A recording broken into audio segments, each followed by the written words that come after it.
उत्तर प्रदेश में चुनाव खत्म हो चुके हैं, मगर कानाफूसी अभी तक खत्म नहीं हो रही है। बहुत सारी ऐसी खबरें आती हैं जिन पर बाद में अंकुश लगाना पड़ता है। अब एक ऐसी ही खबर फैल रही है कि राजभर बहुत जल्द वापस भाजपा में जाने वाले हैं। अखिलेश यादव को धोखा देके अखिलेश यादव को छोड़कर अब वो वापस भाजपा में चले जाएंगे। अमित शाह से मिले हैं, मुलाकात हुई है, बहुत सारी बातों पर चर्चा हुई है, लेकिन सच क्या है चलिए आपको बताते हैं और जानते हैं इस खबर के बारे में। क्या वाकई में अखिलेश यादव को धोखा देने जा रहे हैं राजभर? नमस्कार, अस्सलाम वालेकुम, मेरा नाम है नदीम खान और आप देखना शुरू कर चुके हैं देसी बातें सिर्फ इंडियन पत्रिका पर। उत्तर प्रदेश में विधानसभा चुनाव खत्म होने के बाद भी कयासों और अटकलों की राजनीति जारी है। ऐसे में एक ताजा कयास ओम प्रकाश राजभर को लेकर लगाया गया है। राजभर सुहेल देव भारतीय समाज पार्टी यानी कि SBSP के अध्यक्ष हैं। सुभाषपा ने अखिलेश यादव की समाजवादी पार्टी के साथ गठबंधन कर हालिया में विधानसभा चुनाव लड़ा। अब मीडिया में खबरें आई हैं कि राजभर की पार्टी सुभाषपा एक बार फिर से NDA गठबंधन में शामिल हो सकती है। खबरें यहां तक चल गई कि ओम प्रकाश राजभर केंद्रीय मंत्री अमित शाह के साथ मिले और मुलाकात की। इन सियासी चर्चाओं और अटकलों के बीच अब ओम प्रकाश राजभर ने खुद के बारे में सफाई दी है।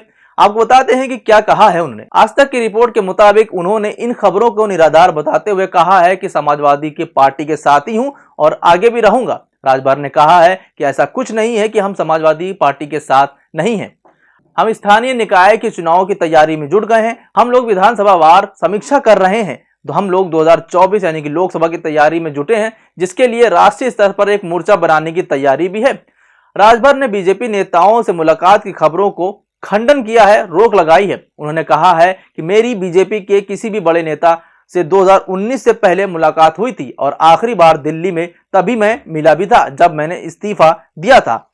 अरविंद दिल्ली जाता रहता है और मेरी पार्टी में से किसी ने मुझे फोन नहीं किया, क्योंकि उसका विश्वास है कि वो जो भी लड़ाई लड़ रहा है वो मेरे हितों के लिए है और मेरे लिए लड़ रहा है। हम अपना नेता के साथ हैं। दरअसल इस बार यूपी के विधानसभा चुनाव में सपा ने गठबंधन में सुभाषपा को शामिल किया था, जिसके बाद 18 सीटें दी थी।